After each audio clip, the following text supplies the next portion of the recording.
जय माता दी। ओम देवी कुष्मांडाय नमः। आप सभी का मेरी यूट्यूब चैनल पर हार्दिक स्वागत है। नवरात्रि के चौथे दिन माँ दुर्गा के कुष्मांडा रूप की पूजा की जाती है। अपनी मंद मंद मुस्कान के द्वारा ब्रह्मांड की उत्पत्ति करने के कारण इन देवी को कुष्मांडा कहा गया है। कुष्मांड संस्कृत भाषा का शुद्ध शब्द है। इसका हिंदी अर्थात कुम्हड़ा और देवी को कुम्हड़े का भोग लगाया जाता है। कुम्हड़े की बलि दी जाती है। मान्यता है कि जब दुनिया नहीं थी तब इन्हीं देवी ने अपने हास्य से, अपनी मंद मंद मुस्कान से ब्रह्मांड की रचना की थी। इसलिए इन्हें सृष्टि की आदि शक्ति भी कहा जाता है। माँ कुष्मांडा की 8 भुजाएं हैं। इनके हाथों में कमंडल, धनुष, बाण, कमल का फूल, अमृत से भरा हुआ कलश, चक्र, गदा और चक्र जग की माला है और देवी का वाहन शेर है। माँ कुष्मांडा की पूजा और व्रत रखने से भक्तों को हर प्रकार की सिद्धि मिलती है। माँ कुष्मांडा की पूजा से लोग निरोगी हो जाते हैं, आयु और यश में वृद्धि होती है। शांत और संयम होकर एकाग्र चित्त मन से भक्ति भाव से माँ कुष्मांडा की पूजा की जाती है। इस दिन माँ कुष्मांडा को कुम्हड़े के अलावा मालपुए का प्रसाद और हरे फल भी अर्पित किए जाते हैं। माँ कुष्मांडा का प्रिय रंग हरा और नारंगी है और माना जाता है कि माँ कुष्मांडा की पूजा करने से बुद्धि भी तेज होती है, क्योंकि माँ का संबंध बुध ग्रह से होता है। आज के दिन माँ कुष्मांडा की पूजा करते समय हरे या नारंगी रंग के वस्त्र पहनकर पूजा की जाती है।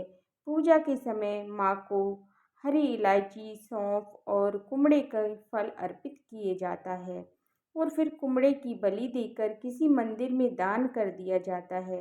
नवरात्रि के चौथे दिन ब्रह्म मुहूर्त में उठकर स्नान आदि से निवृत्त होकर माँ कुष्मांडा का ध्यान किया जाता है। फिर व्रत का पूजा का संकल्प लिया जाता है। सूर्य देवता को जल अर्पित किया जाता है। इसके अलावा माँ कुष्मांडा की पूजा करते समय आप किसी साफ आसन पर बैठें और उसके बाद माँ कुष्मांडा का ध्यान करें। माँ कुष्मांडा से जाने अनजाने में की गई गलतियों के लिए क्षमा याचना मांगी। फिर माँ को गंगा जल से स्नान कराकर, माँ की तस्वीर है तो गंगा जल छिड़ककर उसे पवित्र करें। फिर फल फूल, धूप, दीप, नैवेद्य आदि अर्पित करें, दीपक जलाएं और इसके अलावा आज के दिन दुर्गा चालीसा का पाठ करें, जो कि आप हर दिन नियम से करते हैं। दुर्गा सप्तशती के 4 अध्यायों का पाठ आज के दिन माँ की कथा के रूप में किया जाता है, क्योंकि जो माँ की जो कथा है वो विशेष रूप से नहीं वर्णित है और जो छोटी सी कथा है आज की आपको इस वीडियो में सुनाऊंगी। इसलिए आपसे निवेदन है कि आज के दिन आप 4 अध्याय आप जरूर सुनें। अगर 4 अध्याय आप समय के भाव के कारण नहीं पढ़ पाते हैं या नहीं सुन पाते हैं तो 2 अध्याय आप सुबह के समय, 2 अध्याय आप शाम के समय पूजा करते भी पढ़ या सुन सकते हैं। माँ की आरती की जाती है, भोग लगाया जाता है। जो भी भोग आप लगाते हैं, शुद्ध सात्विक भोजन का भोग लगाते हैं, उसे प्रसाद रूप में घर के सभी सदस्यों में बांटें। फल या मिठाई का भोग आप खुद भी ग्रहण कर सकते हैं या आप उपवास रखा है। माँ कुष्मांडा की पूजा करते समय आज के दिन इन पूजा मंत्रों का जाप करना चाहिए। माँ का बीज मंत्र है ओम कुष्मांडाय नमः। इस मंत्र का कम से कम 11 या 21 बार जाप करना चाहिए। माँ का प्रार्थना मंत्र है वंदे वांछित कामार्थे चंद्राधरकृत शेखराम सिंह रूढ़ा अष्टभुजा कुष्मांडाय यशस्विनी। इस मंत्र के बाद आपको माँ की स्तुति करनी चाहिए। माँ की स्तुति मंत्र है या देवी सर्वभूतेषु सृष्टि रूपेण संस्थिता नमस्तस्यै नमस्तस्यै नमस्तस्यै नमो नमः। इन मंत्रों के जाप के साथ आपको व्रत की कथा पढ़नी या सुननी चाहिए। माँ की व्रत की कथा इस प्रकार है।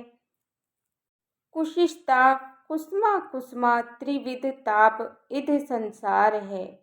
सा अंडे मांस पेशयाम उदर रूपाया यश सा कुष्मांडाय, अर्थात वह ताप संसार स्थिति है वही देवी कुष्मांडा है। और देवी कुष्मांडा इस संपूर्ण जगत की अधिष्ठात्री देवी मानी गई है। जब सृष्टि का निर्माण ही नहीं हुआ था उस समय चारों ओर अंधकार ही अंधकार था।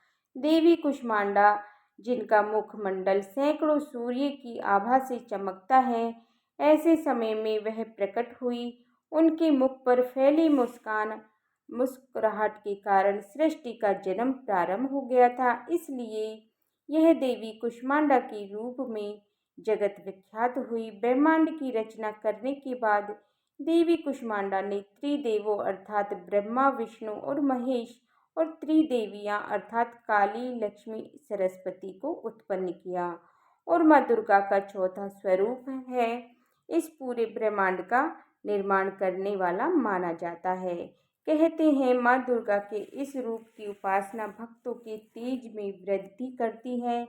माँ के तेज के समान ही उनके भक्तों की ख्याति भी दशों दिशाओं में पहुँचती है। माँ की पूजा करने से हर प्रकार के रोग, शोक, दुख दूर हो जाते हैं और उनकी पूजा करने से आयु, यश, बल और आरोग्य की प्राप्ति होती है। और माँ कुष्मांडा की कथा, अब आप इसके बाद माँ कुष्मांडा की दोनों समय आरती करनी चाहिए आपको। और आरती करते समय लौंग और कपूर जलाकर आरती की जाती है।